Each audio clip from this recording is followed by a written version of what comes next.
Tuhan Allah kembali menghukum bangsa Israel karena mereka menyembah kepada patung. Lalu Tuhan membiarkan mereka dikalahkan oleh orang Midian.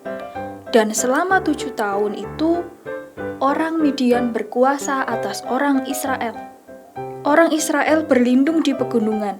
Mereka bersembunyi di gua-gua selama 7 tahun, sehingga mereka menjadi sangat miskin.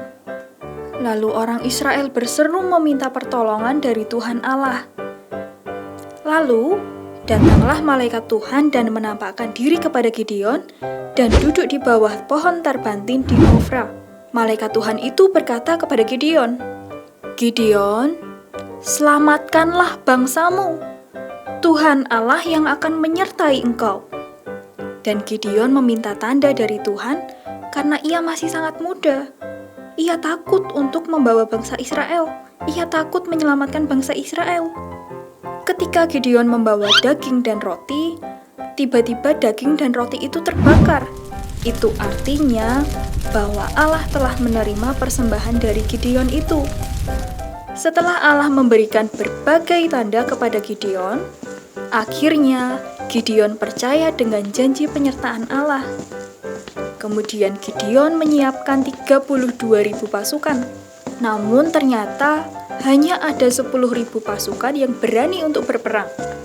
Tuhan Allah berfirman kepada Gideon, "Jumlah pasukan itu masih terlalu banyak.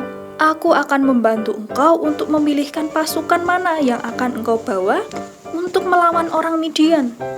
Lalu Tuhan Allah memerintahkan Gideon untuk membawa pasukannya minum air. Pasukan yang minum air dengan lidah, seperti anjing yang sedang menjilat, mereka tidak akan dipilih untuk berperang. Namun, pasukan yang minum dengan berlutut dan mengambil air dengan tangannya yang berjumlah 300 orang itu, merekalah yang akan dipilih untuk berperang. Jumlah 300 orang pasukan itu sangat sedikit jika dibandingkan dengan pasukan orang Midian.